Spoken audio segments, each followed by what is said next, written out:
हाँ तो जो है आज हम लोगों को जो है जानना है फैराडेज लॉ ऑफ इलेक्ट्रोलाइसिस, यानी कि फैराडे का वैद्युत अपघटन का नियम। और फैराडे के जो है इस लॉ को जानने के पहले हम लोगों को जो है इलेक्ट्रोलाइसिस का कॉन्सेप्ट जो है क्लियर होना चाहिए। ऐसा जो है हम इसके बारे में बता रहे हैं, ध्यान से सुनना है और समझना है। तो क्या है इलेक्ट्रोलाइसिस? ठीक है, इलेक्ट्रोलाइसिस अगर देखा जाए तो जो है यह दो शब्दों से मिलकर के बना है। एक हो गया इलेक्ट्रो यानी कि इलेक्ट्रिसिटी, इलेक्ट्रो, और दूसरा क्या हो गया लाइसिस। ठीक है, तो पहला क्या हो गया इलेक्ट्रो और दूसरा क्या लाइसिस। तो इलेक्ट्रो अगर बोला जाए तो इलेक्ट्रो यानी कि क्या इलेक्ट्रिसिटी, ठीक है, और लाइसिस जो एक ग्रीक वर्ड है जिसका अर्थ होता है डिकम्पोजिशन। डिकम्पोजिशन यानी कि टूटना, विघटित होना। तो कुल मिलाकर के अगर हम लोग जो है देखें तो जो है क्या हो जाएगा, इलेक्ट्रोलाइसिस दो शब्दों से मिलकर के बना है, एक इलेक्ट्रो और दूसरा क्या लाइसिस, जिसमें इलेक्ट्रो यानी कि कहने का अर्थ हो जाता है इलेक्ट्रिसिटी, विद्युत धारा, और लाइसिस यानी कि कहने का अर्थ होता है डीकम्पोजिशन यानी कि विघटन यानी कि टूटना। तो किसका टूटना? तो इलेक्ट्रोलाइट का टूटना। ये जो डिकम्पोजिशन होगा वो किसका होगा? इलेक्ट्रोलाइट का होगा, इलेक्ट्रोलाइट या इलेक्ट्रोलाइटिक सॉल्यूशन का। तो जब जो है किसी इलेक्ट्रोलाइटिक सॉल्यूशन का डिकम्पोजिशन होता है किसके द्वारा? तो इलेक्ट्रिसिटी के द्वारा। तो इस क्रिया को जो है, इस प्रोसेस को जो है हम लोग क्या कहते हैं? इलेक्ट्रोलाइसिस कहते हैं। याद रहेगा ना क्या बता रहे तुम लोगों को? इलेक्ट्रोलाइसिस। और इलेक्ट्रोलाइसिस के बारे में क्या बताया कि इलेक्ट्रोलाइसिस जो है वह दो शब्दों से मिलकर के बना है, पहला इलेक्ट्रो और दूसरा क्या लाइसिस। इलेक्ट्रो यानी कि इलेक्ट्रिसिटी और लाइसिस यानी कि जो है डिकम्पोजिशन यानी कि टूटना यानी कि विघटित होना। तो इलेक्ट्रिसिटी के द्वारा, विद्युत धारा के द्वारा जो है विघटन किसका? इलेक्ट्रोलाइटिक सॉल्यूशन का क्या कहलाता है? इलेक्ट्रोलाइसिस कहलाता है। कोई दिक्कत है?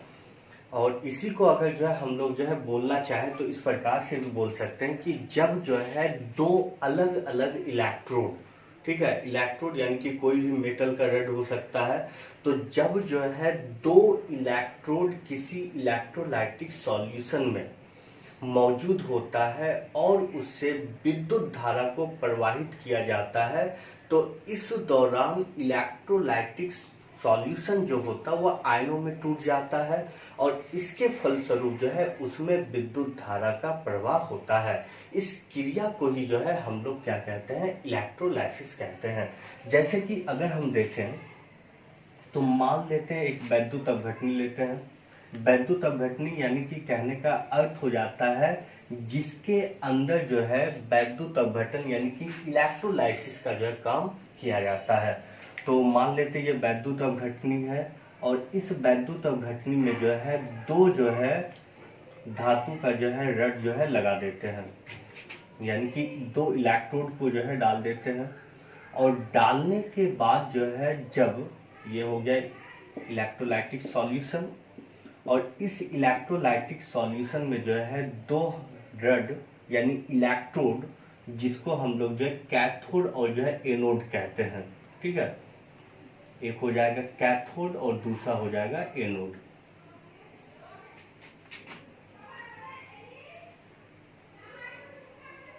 तो जब दो इलेक्ट्रोड, ठीक है, जब जो है दो इलेक्ट्रोड यानी कि मेटल का रड किसी इलेक्ट्रोलाइटिक सॉल्यूशन में मौजूद होता है, ठीक है, और इस जो है इलेक्ट्रोड के द्वारा इस इलेक्ट्रोलाइटिक सॉल्यूशन में विद्युत धारा को प्रवाहित किया जाता है, तो ऐसे में यहाँ जो आयन होता है, सॉरी इलेक्ट्रोलाइटिक सॉल्यूशन जो होता है वह इलेक्ट्रोलाइटिक सॉल्यूशन जो है आयनों में जो है टूट जाता है और इसी आयन के द्वारा इसमें विद्युत धारा का प्रवाह होता है, जिस प्रक्रिया को, जिस क्रिया को हम लोग क्या कहते हैं, इलेक्ट्रोलाइसिस कहते हैं। क्या बोले फिर से जो है एक बार जो ध्यान से सुनना है और समझना है। तो हम बताएं, एक तो ये कि इलेक्ट्रोलाइसिस दो जो है शब्दों से मिलकर के बना है। पहला इलेक्ट्रो और दूसरा क्या, लाइसिस, जिसमें इलेक्ट्रो कहने का अर्थ हो जाता है इलेक्ट्रिसिटी यानी कि विद्युत धारा, यानी कि इलेक्ट्रॉन या आयनों का प्रवाह। और जो है लाइसिस जो ग्रीक वर्ड है जिसका अर्थ होता है डिकम्पोजिशन यानी कि विघटन यानी कि टूटना। तो किसका टूटना, तो इलेक्ट्रोलाइटिक सॉल्यूशन का टूटना। तो जब जो है इलेक्ट्रोलाइटिक सॉल्यूशन का डिकम्पोजिशन जो है होता है या डिकम्पोजिशन आयनों में होता है, किसके द्वारा, इलेक्ट्रिसिटी के द्वारा, तो इस प्रक्रिया को जो है हम लोग क्या कहते हैं, इलेक्ट्रोलाइसिस कहते हैं। या दूसरे शब्दों में जब दो अलग अलग इलेक्ट्रोड, ठीक है, जब दो अलग अलग इलेक्ट्रोड जिसमें एक जो है कैथोड और दूसरा हो जाएगा एनोड, ठीक है, तो जब जो है दो अलग अलग इलेक्ट्रोड किसी इलेक्ट्रोलाइटिक सॉल्यूशन में मौजूद होता है और उस जो है इलेक्ट्रोड से होकर उस इलेक्ट्रोलाइटिक सॉल्यूशन में विद्युत धारा को प्रवाहित किया जाता है, तो वह इलेक्ट्रोलाइट आयनों में टूटता है और उसके द्वारा विद्युत धारा का प्रवाह होता है, जिसे हम लोग इलेक्ट्रोलाइसिस कहते हैं। कोई दिक्कत है? जैसे कि अगर जो है NaCl है, NaCl कोई इलेक्ट्रोलाइटिक सॉल्यूशन के रूप में यहाँ पर जो NaCl के विलयन को अगर लिया जाए, तो इसमें जैसे ही विद्युत धारा का प्रवाह किया जाएगा, इससे विद्युत धारा का प्रवाह किया जाएगा, तो यह जो है इलेक्ट्रोलाइट Na+ और जो है Cl- में टूट जाएगा, जिस प्रक्रिया को जो है हम लोग क्या कहते हैं, इलेक्ट्रोलाइसिस कहते हैं, ठीक ना। और एक बात याद रखना है कि इलेक्ट्रोलाइसिस जो होता है वह जो है एक प्रकार का रेडॉक्स रिएक्शन होता है। ये जो है वह क्या है, एक जो है रेडॉक्स रिएक्शन है, रेडॉक्स रिएक्शन। रेडॉक्स रिएक्शन यानी कि जिसमें ऑक्सीडेशन भी होता है और जो है रिडक्शन भी होता है। जैसे यहाँ पर अगर हम देखें तो यहाँ जो NaCl का इलेक्ट्रोलाइसिस हो रहा है, इस एनोड पर जो है क्या होता है, ऑक्सीडेशन होता है, एनोड पर ऑक्सीडेशन। और यहाँ जो कैथोड है, इस कैथोड पर क्या होता है, रिडक्शन होता है। कभी कभी ये पूछा भी जाता है कि जो है कैथोड पर क्या होता है, एनोड पर क्या होता है। तो एनोड पर क्या होता है, ऑक्सीडेशन होता है, और कैथोड पर क्या होता है, रिडक्शन होता है। और इलेक्ट्रोलाइसिस प्रोसेस जो होता है वह जो है एक प्रकार का क्या होता है, तो रेडॉक्स रिएक्शन होता है, जिसमें ऑक्सीडेशन और रिडक्शन दोनों ही जो है साथ साथ होता है। क्लियर है? हाँ, तो जो है इस प्रकार से जो है हम लोग जो है इलेक्ट्रोलाइसिस के कॉन्सेप्ट को जो है पूरी तरीके से जो है समझ गए। तो अब जाकर के जो है इसी से रिलेटेड 1834 ईस्वी में इलेक्ट्रोलाइसिस से जो है संबंधित 1834 ईस्वी में जो है माइकल फैराडे ने जो है एक नियम का प्रतिपादन किया था, जिसे हम लोग जो है फैराडेज जो है लॉ ऑफ इलेक्ट्रोलाइसिस कहते हैं। अगर बोलना चाहे तो इस प्रकार से भी कह सकते हैं कि जो है 1834 ईस्वी में माइकल फैराडे ने इलेक्ट्रोलाइसिस यानी कि वैद्युत अपघटन के संबंध में दो नियमों का प्रतिपादन किया, जिसे हम लोग फैराडेज लॉ ऑफ इलेक्ट्रोलाइसिस यानी कि फैराडे का वैद्युत अपघटन का नियम कहते हैं। जैसा कि हम बताएं कि जो है दो नियम का जो है उन्होंने प्रतिपादन किया था, एक जो है Faraday's first law of electrolysis और दूसरा क्या हो जाएगा, Faraday's second law of electrolysis. तो आज हम लोग जो है सबसे पहले जो है समझते हैं फैराडे का प्रथम वैद्युत अपघटन नियम यानी कि Faraday's first law of electrolysis. तो क्या कहता है Faraday's first law of electrolysis? तो इसके अनुसार यानी कि फैराडे के प्रथम वैद्युत अपघटन नियम के अनुसार जब जो है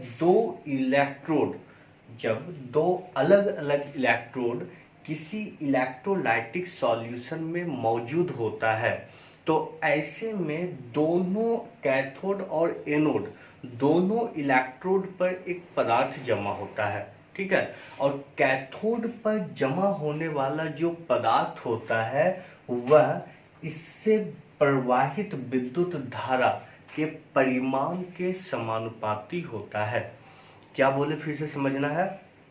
तो Faraday's first law of electrolysis के अनुसार, फैराडे के प्रथम वैद्युत अपघटन नियम के अनुसार, जब जो है दो अलग अलग इलेक्ट्रोड किसी इलेक्ट्रोलाइटिक सॉल्यूशन में मौजूद होता है और उससे विद्युत धारा को प्रवाहित किया जाता है, तो ऐसे में कैथोड पर जमा होने वाला जो पदार्थ होता है वह उससे प्रवाहित विद्युत धारा के परिमाण के समानुपाती होता है। ठीक है, जैसे कि ये इलेक्ट्रोलाइटिक सॉल्यूशन है, इसमें दो अलग अलग इलेक्ट्रोड को डाल दिए, इससे विद्युत धारा को जो है प्रवाहित किया गया, तो ऐसे में जो है कैथोड पर क्या होगा, एक पदार्थ जमा होगा। तो यहाँ पर जो पदार्थ जमा होगा उसका परिमाण या फिर जो है पदार्थ जो जमा होगा वह इसमें प्रवाहित होने वाले विद्युत धारा के परिमाण के समानुपाती होता है। यानी कि अगर हम कहें तो जो है क्या हो जाएगा, W यानी कि कैथोड पर जमा होने वाला पदार्थ का मात्रा वह जो है समानुपाती हो जाएगा, डायरेक्टली प्रोपोर्शनल हो जाएगा किसके, तो इससे प्रवाहित विद्युत धारा के परिमाण। हम मान लेते हैं कि इससे जो है Q परिमाण का विद्युत धारा प्रवाहित हो रहा है। तो क्या हो गया, कैथोड पर जमा होने वाला पदार्थ इससे प्रवाहित विद्युत धारा के परिमाण के समानुपाती हो गया, डायरेक्टली प्रोपोर्शनल हो गया। तो अब यहाँ पर अगर हम देखें तो ऐसा भी तो लिख सकते हैं W जो है वह डायरेक्टली प्रोपोर्शनल है Q के, और हम लोग जानते हैं Q जो होता है वह क्या होता है, I इंटू टी के जो है बराबर होता है।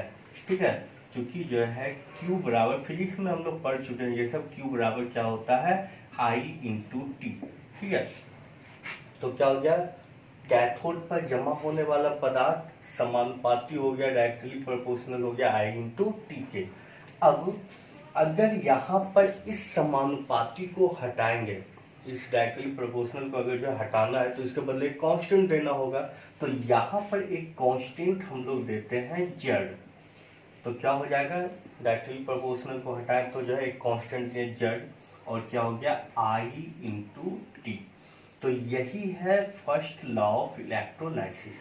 ठीक है, तो क्या हो गया, हम लोग क्या जान गए, फैराडे के प्रथम वैद्युत अपघटन के नियम के अनुसार जब जो है दो इलेक्ट्रोड को किसी इलेक्ट्रोलाइटिक सॉल्यूशन में डालकर उससे विद्युत धारा प्रवाहित किया जाता है, तो कैथोड पर जमा होने वाला जो पदार्थ होता है उसमें प्रवाहित विद्युत धारा के समानुपाती डायरेक्टली प्रोपोर्शनल होता है। ठीक है, यहाँ पर क्या हो जाएगा, वेयर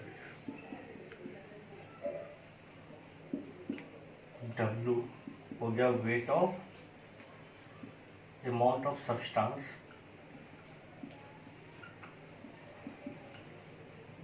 यानी कि कैथोड पर जो पदार्थ जमा हुआ है उसका मात्रा, Z यहाँ पर हो जाता है इलेक्ट्रोकेमिकल इक्विवेलेंट, Z चूंकि कांस्टेंट है और इस कांस्टेंट को हम लोग कहते हैं इलेक्ट्रोकेमिकल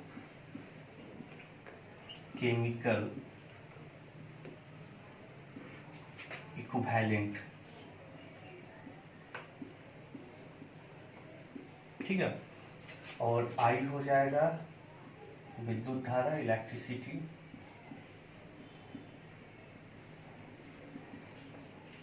तो जो है क्या हो जाएगा, टाइम। कोई प्रॉब्लम है? तो इस तरह से जो है फैराडे के प्रथम नियम को जो है हम लोग समझ गए। ठीक है, अब इसी में एक और टॉपिक यहाँ पे हम लोग जो है समझना चाहें तो जो है क्या है, इलेक्ट्रोकेमिकल इक्विवेलेंट।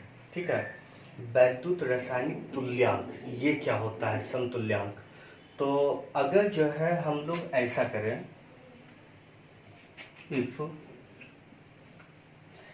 इस जो है इलेक्ट्रोलाइसिस प्रोसेस के दौरान यदि हम विद्युत धारा I जो है 1 एम्पियर जो है प्रवाहित करें, ठीक है, यदि जो है कितना प्रवाहित करें, 1 एम्पियर प्रवाहित करें, और जो है यह 1 एम्पियर विद्युत धारा हम लोग जो है 1 सेकेंड के लिए जो है प्रवाहित करें।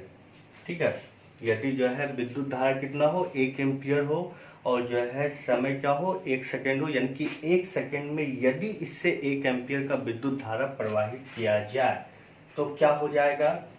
तो फ्रॉम इक्वेशन फर्स्ट जो है क्या हो जाएगा, W बराबर हम लोग जानते हैं क्या होता है ZIT, है ना। तो W बराबर जो है क्या हो जाएगा Z, और I का मान 1, T का मान 1, तो क्या हो जाएगा W बराबर जो है क्या Z, यानी कि जो है इलेक्ट्रोकेमिकल इक्विवेलेंट जो होगा वह जो है कैथोड पर जमा होने वाले पदार्थ के जो है क्या होगा बराबर होगा। ठीक है, तो इसको यहाँ पर ऐसे भी जो है परिभाषित कर सकते हैं इलेक्ट्रोकेमिकल इक्विवेलेंट को, कि जो है जब इलेक्ट्रोलाइसिस के दौरान जो है 1 कूलम्ब आवेश को प्रवाहित किया जाता है, 1 कूलम्ब आवेश या फिर 1 एम्पियर विद्युत धारा और जो है 1 सेकेंड तक प्रवाहित किया जाता है, तो ऐसे में कैथोड पर जमा होने वाला जो पदार्थ होता है उसे जो है हम लोग क्या कहते हैं, इलेक्ट्रोकेमिकल इक्विवेलेंट कहते हैं। ठीक है, तो अगर जो है इसी तरह से अलग अलग सॉल्यूशन इलेक्ट्रोलाइटिक सॉल्यूशन के लिए निकालना चाहे तो क्या हो जाएगा, W1 बराबर जो है Z1 हो जाएगा, और इसी प्रकार से कोई दूसरा इलेक्ट्रोलाइटिक सॉल्यूशन होगा तो उसके लिए जो है W2 बराबर हो जाएगा Z2, और कुल मिलाकर के अगर जो हम देखें तो इसको इस प्रकार से लिख सकते हैं, तब W1 बटे W2 बराबर हो जाएगा Z1 बटे Z2, और इस प्रकार से जो है हम लोग जो है फैराडे के जो है फर्स्ट लॉ को जो है जान गए।